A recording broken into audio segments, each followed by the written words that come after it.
जय हिंद दोस्तों। स्वागत है आप सभी का।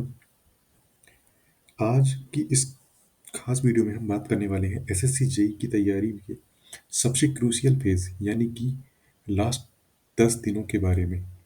इन आखिरी 10 दिनों में आपको क्या करना है, कौन सी चीज़ें बिल्कुल नहीं करनी है, किन गलतियों से बचना है और किन स्मार्ट स्टेप्स से आप अपने मार्क्स को बूस्ट कर सकते हैं, सब कुछ इस वीडियो में कवर किया गया है। अगर आप एसएससी जेई में अच्छा स्कोर करना चाहते हैं तो ये वीडियो आपके लिए एक गाइडलाइन नहीं बल्कि सबसे बड़ी स्ट्रेटजी साबित होने वाली है।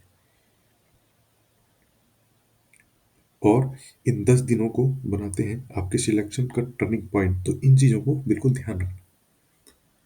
तो वीडियो शुरू करते हैं। इससे पहले भी मैंने एक वीडियो रिकॉर्ड करी थी, लेकिन हुआ ये कि वो वीडियो रिकॉर्ड हो ही नहीं पाई। आधे तक रिकॉर्ड हुई, उसके बाद वीडियो खत्म ही हो गई, पता नहीं किधर उड़ गई।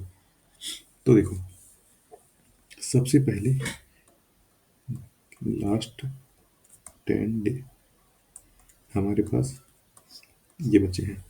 अब लास्ट 10 डे कैसे हुए? आज तारीख हो गई हमारी 20 नवंबर, है ना। अब 20 नवंबर हो गई। अब 20 नवंबर +10 हो गए अपने 30 नवंबर।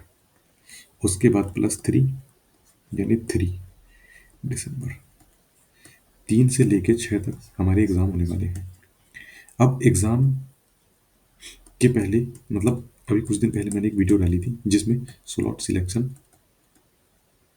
की बात बताई थी। स्लॉट सिलेक्शन सब लोगों ने कर लिया होगा। स्लॉट सिलेक्शन में हम लोगों को ये अपने शिफ्ट जो है वो देखने को नहीं मिला था।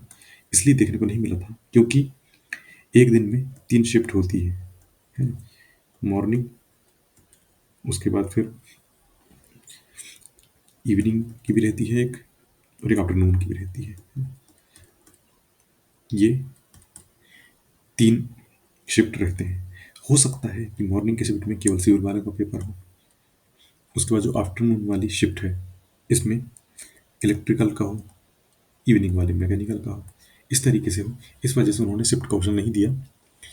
डायरेक्टली जिस शिफ्ट में फंसेगा जिस तारीख को, उस दिन सीधा सीधा वो हम लोग को मिल जाएगा। ये बात हो गई हमारी कंप्लीट। अब इसके बाद देखो, लास्ट 10 डे बचे हैं हमारे पास जो है। अगर हम लोगों ने सब चीज़ पढ़ लिया है तो हमको रिवाइज करना है, तो चीज़ें कवर हो जाएंगी। और मान लो कोई ऐसा स्टूडेंट है जिसने पढ़ाई तो करी है लेकिन कम पढ़ाई की है, जैसे कुछ ही सब्जेक्ट पढ़ पाए हैं, अपन 10-12 सब्जेक्ट हमारे होते हैं, तो उसमें मान लो हम 4-5 सब्जेक्ट पढ़ पाए हैं। अब ये समझ में नहीं आ रहा है कि अब क्या किया जाए, पेपर तो देना है, अब पेपर छोड़ नहीं सकते हैं। तो इन लास्ट 10 दिनों में हम लोग क्या क्या कर सकते हैं। देखो, जो हमारा एसएससी जेई है इसका जो पेपर है ये हमारा तीन तीन पार्ट में डिवाइडेड है। एक है हमारा जीके, उसके बाद आता है हमारा रीजनिंग, उसके बाद हमारा जो है सिविल या फिर इलेक्ट्रिकल मैकेनिकल। हो गया। मेजरली बात हम लोग सिविल की करेंगे। अब देखो,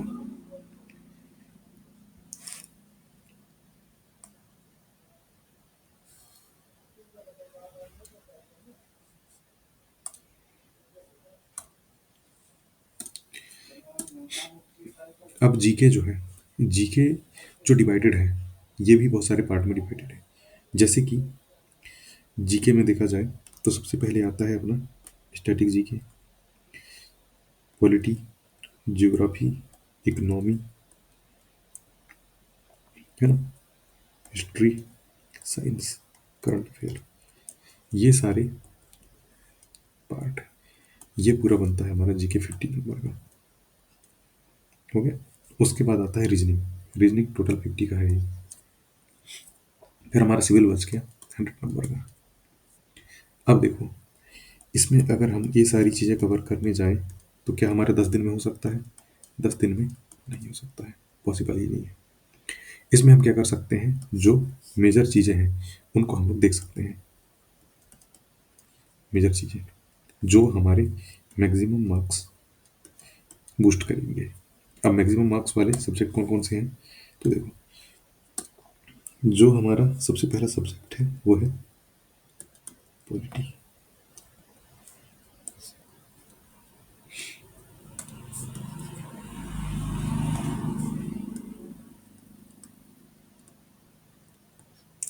पॉलिटी सब्जेक्ट, ये हमारा अच्छा खासा स्कोर दे देगा मार्क्स में। और दूसरा हो गया साइंस। अब देखो, इनको अगर पढ़ने बैठेंगे तो चीज़ें हो सकता है छूट जाए, हो सकता है हो जाए कभी। तो इसके लिए हम लोग को क्या करना है कि जो यूथ पब्लिकेशन की बुक आती है उसके हम लोगों को क्वेश्चन बस लगा लेने हैं। 900 के आसपास क्वेश्चन है एक सब्जेक्ट के, जैसे पॉलिटी के 900 करीब होंगे, साइंस के 900 होंगे, इस तरीके से हिस्ट्री, इकोनॉमी, ज्योग्राफी, पॉलिटी, इन सब के लगभग लगभग इतने ही क्वेश्चन है, इससे कम तो नहीं है, ज़्यादा ही है। तो 900 क्वेश्चन हम लोग को कर लेना है। ये कम से कम हम लोगों को 2 से 3 बार कोशिश करना है लगाने की, जिससे क्या है कि हमारे माइंड में सेट हो जाए और जैसे ही हम पेपर में देखें हमारा दिमाग उसको क्लिक कर ले, तो हमारे लिए चीज़ें हो जाएंगी आसान, है ना। अब देखो,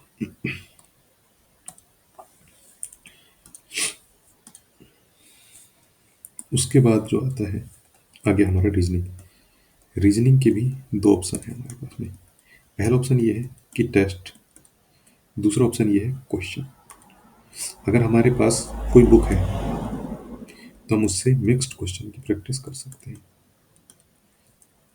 या फिर अगर हमारे पास टेस्ट है, टेस्ट सीरीज है किसी भी कोचिंग की हो, मैं प्रेफर करता हूँ टेस्ट वाली, क्योंकि उसमें हम लोगों को एसएससी के S SSC, CPO, CGL, MTS, ये बहुत सारे, सीएचएस, बहुत सारे ऑप्शन देखने को मिल जाते हैं।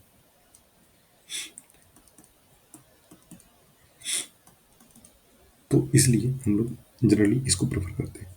तो इनके क्वेश्चन जो लेटेस्ट वाले हैं वो हम देख लेंगे, तो हमारी जो रीजनिंग के काफ़ी क्वेश्चन है वो कवर हो जाएंगे। तो इस तरीके से हम लोग को करना है, तो हमारे जो मेजर चीज़ें हैं वो 100% कवर हो ही जाएंगी। अब